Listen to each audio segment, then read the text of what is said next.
আলাইকুম। আমাদের প্রাণপ্রিয় প্রধানমন্ত্রী জনাব তারেক রহমান আপনাকে বলছি, আপনি আমাদের প্রাণের নেতা।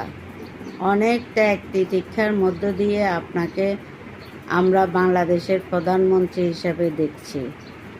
আপনার কাছে ফেনীবাসীর একটাই আকুল আবেদন, আমি ফেনী জেলা মহিলা দলের সভাপতি হিসেবে আপনার কাছে আবেদন করছি, আমাদের জন্য একটা মেডিকেল কলেজ ফেনীতে দরকার, খুবই জরুরি। ফেনীর অনেক মেধাবী ছাত্রছাত্রী ইচ্ছা থাকলেও ডাক্তার হতে পারছে না, কারণ ঢাকা চট্টগ্রাম গিয়ে তাদের মেডিকেলে পড়া তাদের জন্য কষ্টকর। মেধা থাকলেও তারা গিয়ে পড়তে পারছে না।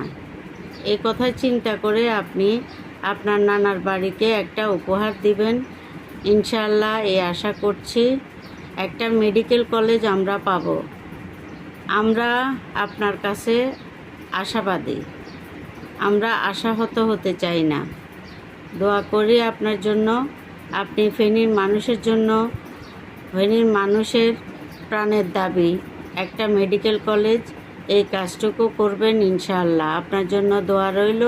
আল্লাহ হাফেজ, ফি আমানিল্লাহ। বাংলাদেশ জিন্দাবাদ, বাংলাদেশ জাতীয়তাবাদী দল জিন্দাবাদ, তারুণ্যের অহংকার তারেক রহমান জিন্দাবাদ, প্রধানমন্ত্রী তারেক রহমান জিন্দাবাদ।